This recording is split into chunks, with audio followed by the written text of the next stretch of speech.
Hey everybody, it's Rob from Flailthroughs. This is Gundam Battle Operation 2, and thank you as always to Bandai Namco Entertainment America for giving me the tools to let me do this test drive of the mass production Zeta Gundam.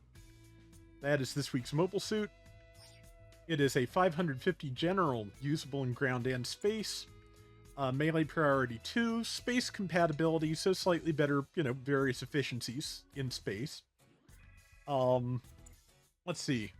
20,000 hit points, 17 ballistic resistance, 27 beam resistance, 16 melee resistance, range strength of 30, melee strength of 15, movement speed 130, boost speed 210, thruster gauge 75, and turning speed of 78.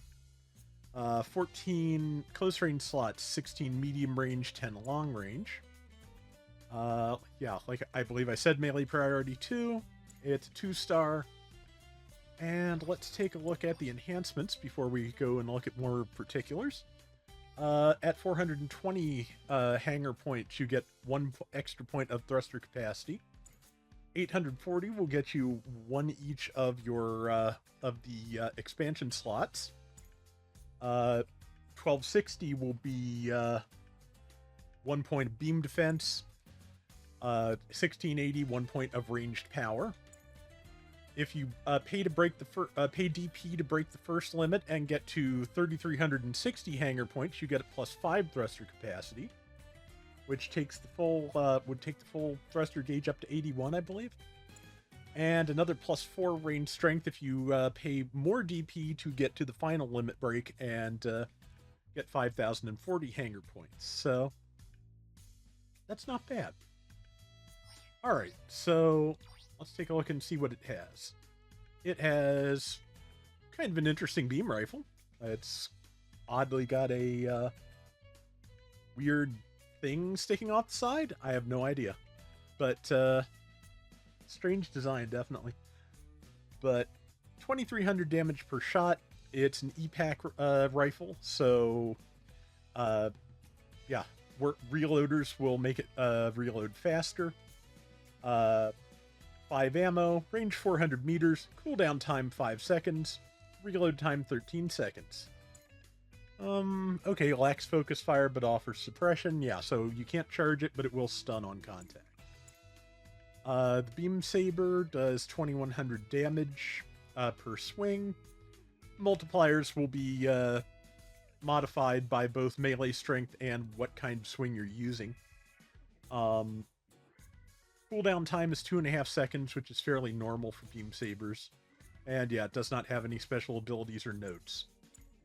Has waist-mounted beam guns, which do 600 damage per shot.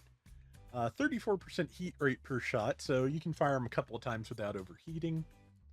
Range 350 meters. Cooldown time 0, so I have a feeling they will work like the Zeta Plus's hip beam guns, fired like 2 or 3 times and with build stun.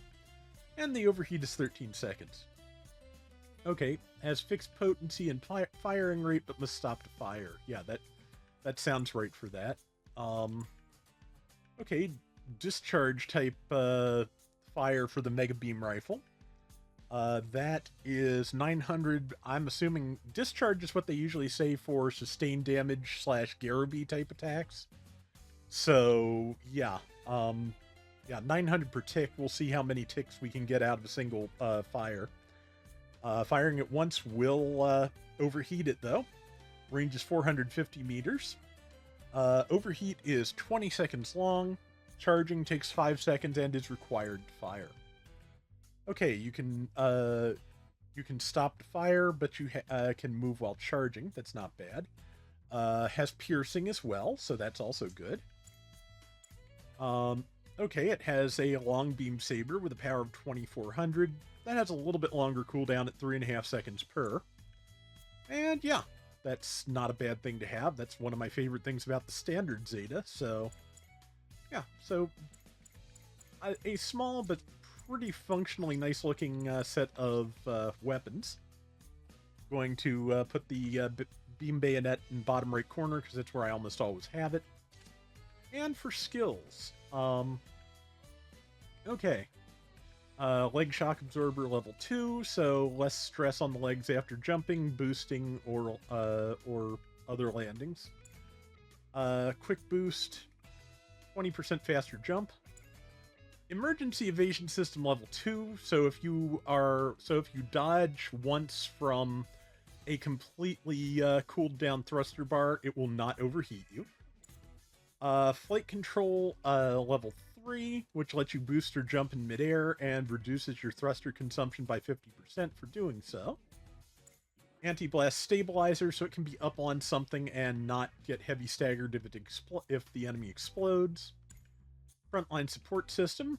Okay, so it's a general that shortens respawn time for all allies by 10%. That's not bad. High performance balancer, so it can cancel into melee or tackle after boosting. Ambac level 2, that again fairly standard for space compatible suits. Means that if you don't change directions at the end of your boost, you can skip the braking animation, and it functionally works very similarly to balancers. Force injector level 2, so you can change directions while boosting, which basically you can zigzag a little bit, and at level 2 it gets to be a little bit more cost efficient, so you can probably do it more than once or twice without overheating your thrusters. Melee combo controller level 1, so it can do a 2-hit melee combo. Special back add-on buffer level 2, so if something hits the backpack, it's 15% less damage. Pursuit ranged auxiliary program, which means you do 15% extra damage if you shoot someone while they're down. Thrust-based fire cooling system. When using ballistic weapons during high-speed movement, your unit recovers from both heat buildup and overheating faster. Okay, I think I think the ballistic part is basically a typo. I think they meant beam because, yeah, for one thing, this doesn't have any ballistic weapons. And, yeah, so, doesn't even have Vulcans. So that's, it is all beam all the time. And lastly, DV stabilizer control. Moving forward using high-speed movement for a set period will gradually increase your speed. When at max speed, reaction is reduced when hit by a ranged attack, and all enemies collided with will be staggered. Also, your primary ranged weapon can be used while moving at high speed. So yeah, it can fire while boosting, once it's up to maximum speed. It can... it basically has maneuver armor built in when you're at top speed, and yeah, a stagger, a stun for anything you come into contact with, kind of like the Phoenix's boost skill. So that is an interesting skill set.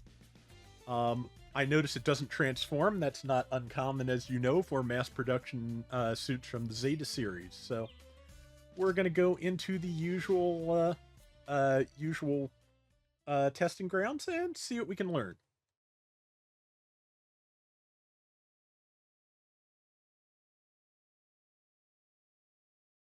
All right, so ready to begin? It's a nice looking suit, I'll give it that. I think Kazumi Fujita did most of the Zeta MSV stuff, and he also was the one who did the Zeta Gundam itself's design and cleanup on quite a few of the other designs. Like, even the things designed by people like Mamoru Nagano and Makoto Kobayashi, Fujita had the final pass on most of those. So, okay, here is the standard shot. 24-21, not bad. The hip guns. Okay, yeah, they fire about 4 times before they overheat, because... in case you didn't know this, cooldown does happen while you're firing, so if something has 34% heat, it will probably cool down just enough to get a 4th shot in before it overheats. Okay, about 2 shots of that will stun. That's a good amount of build stun. Alright, and the Mega Beam Rifle. Let's see how many ticks it gets. About 5, I want to say, which not bad at all. Let's see. Okay, melee. Okay. Fairly standard neutral and downswing. And left and right are left and right. For the bayonet. Okay, yes, it does have the lunge. And it does have the original Zeta's version of the downswing, I believe. Yeah, lunge, then swing, which, honestly, I feel is a lot better than the variant that a lot of the other things like the Zeta Zaku and the, I think the 3A also has the other version where it does the wide swing and then the lunge. Lunge then wide swing is better because you can basically launch yourself into a crowd of enemies, hit your specific target, and then, get away. But, okay, let's see how much build stun the standard beam rifle has here. Not much, about a quarter of the gauge. But yeah, you can stun a Zoc with 2 hits of the double beam gun. So yeah, the double beam gun basically going to be your go-to if you need to hit something and make sure it's stunned. That, or of course, the charged Mega Beam Rifle, which, yeah. Alright, so... Okay, so it looks like the, basically the, acceleration is a 3-step, process, more or less. I'm gonna wait until well, let's look at the dodge roll. It's a dodge roll. Okay. Yeah, when that cools down, we're gonna take a look, but I'm pretty sure it basically has 3 different speeds, and when it kind of flashes is when it hits the top one. Lined up with the Gundam. 1, 2, 3. Yes. Yes, and... Okay, the next thing I want to test for that is I want to test if it has... Oh, yeah. Left and right for the bayonet. Also a very good thing, because that will... Okay, so the weird... No? Okay. Yeah, so that's a really good attack because... Yeah, very, very wide side swings that, as you can see, arc all the way behind you. So if somebody's behind you on your radar, that is one of your best bets to make sure you hit them. Okay, so I'm going to see if I can make this work. 2, 3... Okay, no. If you change directions while using the forced injector, you lose the ability to fire while boosting. It did say you have to be going straight ahead to do that. 2, 3. But again, if you're using a control setup like mine, where you can boost with your left hand, L1 in this case, and use the right analog stick to move the camera with your right hand, you can change direction while boosting that way, and keep the ability to fire while boosting.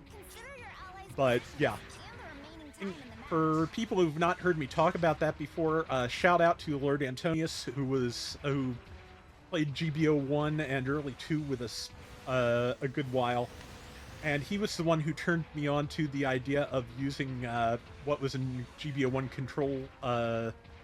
1 control scheme C.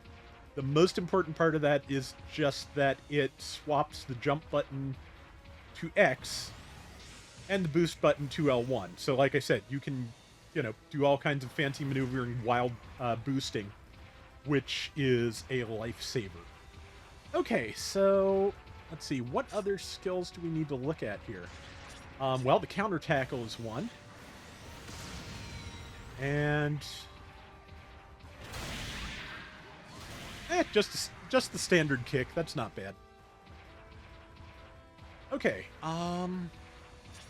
Let's see. We checked all the weapons. Oh yeah. Let's see how fast the focused attack will hit a Zoc. And I just realized that skill description for the for ballistic weapons doesn't work by just transposing it to beam, because the primary weapon, which is the only one you can fire while boosting, is not a heat-based weapon. It's EPAC, so that skill doesn't do anything, I think. Maybe they've... Maybe they forgot Vulcans for this thing, and if you could fire those while boosting, you had a longer boost. But yeah, just check that. You cannot fire the Mega Beam Rifle while boosting. Yeah, so I don't know what that skill is doing there, what the point of it is. Hopefully we'll get some kind of clarification and or patch that makes that make sense. Okay, but the other skills that I can show off before we go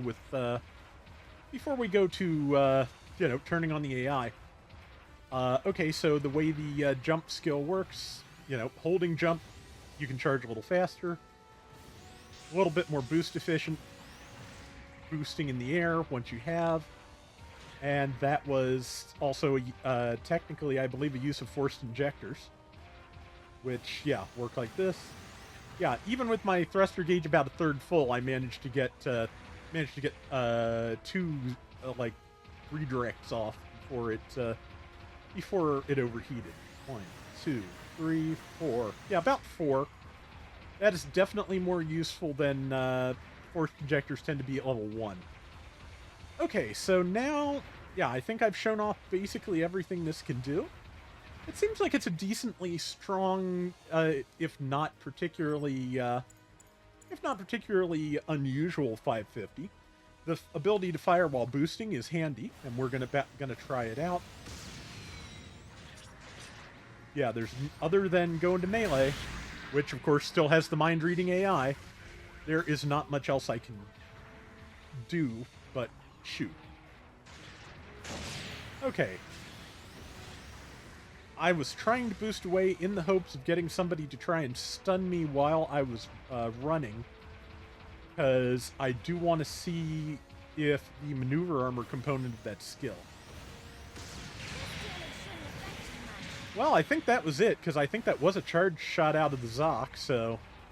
Yeah, so it does essentially have the equivalent of maneuver armor when it is boosting. Yeah, however, the build stun of having two things shooting at me was too much for it. I noticed.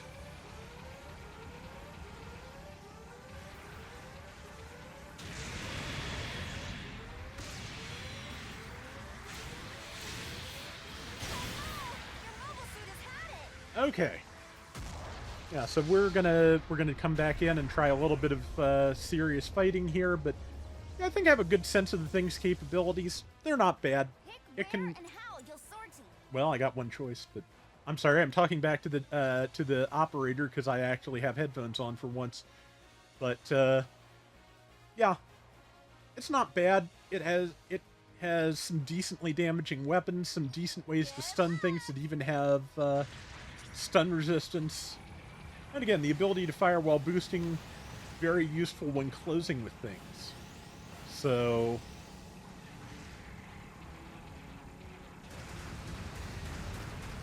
here's mine. Yeah, not a ton of hits off of the Garaby, but also they're all front loaded, so that's something I need to check before anything else happens here. Can you move the charge to Mega Beam, or is it just wherever it is pointed initially? Well, okay, it does move a little bit. Very, very, very, very slight. Going to be much handier at great distances where that little bit of maneuvering can mean a much more marked difference in your firing angle. Let's see if I can show that off without getting killed. Okay. Oh yeah, I was boosting, so... And here is another Gundam, I believe. Yep. And also, as you probably noticed, the skill that lets you get bonuses while boosting does, as written, only work when you are boosting straight forward. You do not get any bonus. It will not give you the speed increase if you are mind-reading tackle, if you are boosting to the side or back. Which means, that's going to be a thing for me since, as you know, I do like to backpedal a lot when I'm playing. And I'm out of feet. Well. Oh yeah, and there's the evasion controller level 2, which, as you could see, after I did the dodge roll, I could have still boosted. When my legs were broken, though, I would have landed on my face. So, let's see. I'm pretty sure the beam rifle is the only weapon it has that you'll be able to fire while jumping.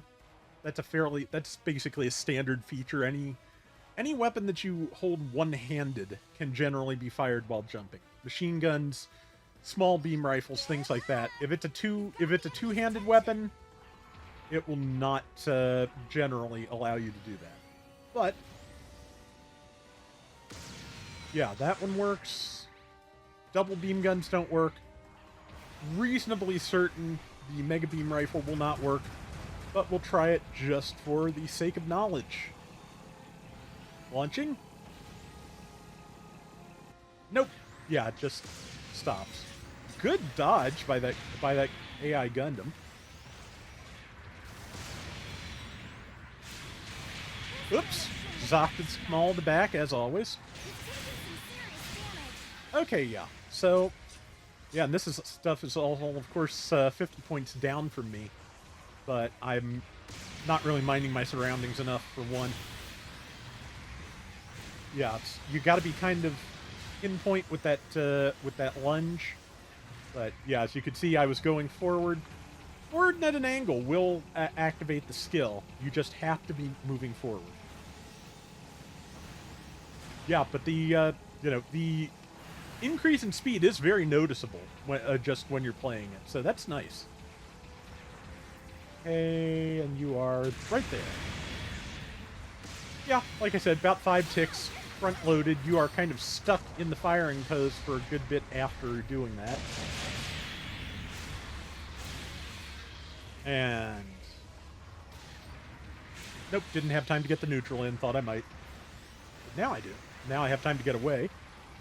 Yeah, I'm gonna see if I can boost cancel out of the tail end of that weapon, but I'm pretty sure I can't. Nope. Yeah, so you are stuck in that pose for as long as it takes that beam to resolve itself. So okay. But yeah, again, it's not bad. It has a decent skill set. It has. Yeah, and the Zoc, of course, way easier to hit when it's down. But yeah, decent skill set. Very, fairly standard general, I want to say. Nothing wrong with that. A good solid general with, good power, worth its weight in gold. But yeah, this is not bad. It's, I'd say, definitely a solid 2-star. And, yeah, so... Oops, got out of my range. And into the water. Interesting. Well, managed to miss it with everything.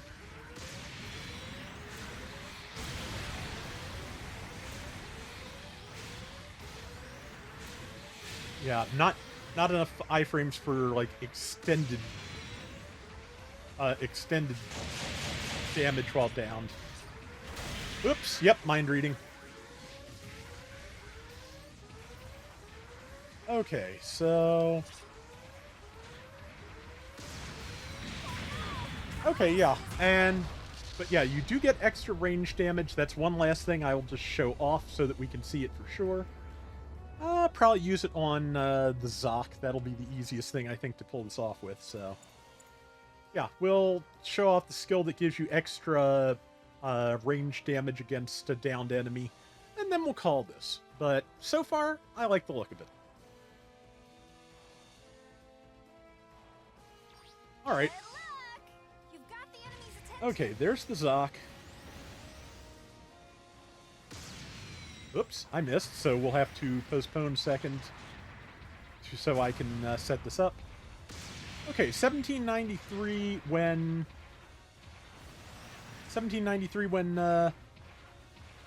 upright. And 2061 when downed. Yeah, so if you can knock something down and then unload into it, or wait for an ally to knock something down. Like, I feel like the best, like the largest single amount of damage it can probably do is going to be with that weapon. Oops, tackled. Going to be with that weapon on an enemy that your ally has just downed, because that is the one advantage of its beam, of the damage portion of its beam resolving so quickly, is that, let's see if I can pull that off on something and get the neutral in too. I think it should be possible if my spacing is dead on. Let's see if I can manage that.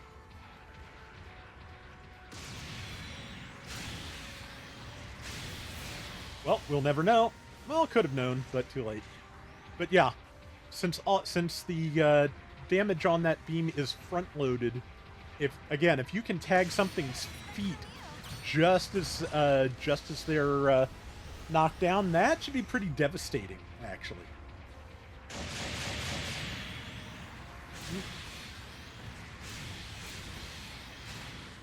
I think I was a little too far back to hit the neutral. I think if you did it exactly right, it could be done, but I'm not pulling it off here. Again, very tight timing on that, so I'll wait till I have my boost gauge back and give it one more try. 1, 2. There we go. Yeah, so yeah, you can more or less do like a fairly long melee combo if you can get somebody stunned and knocked down. Managed to hit them both, not bad. Blocked by boxes, and then tackled. Yeah, but that is the state of the mass production Zeta Gundam. And again, I kind of like the look of it too. But that is going to do it for this Gundam Battle Operation 2 test drive. We will be back soon with more. Till next time, everybody take care and have fun. Later.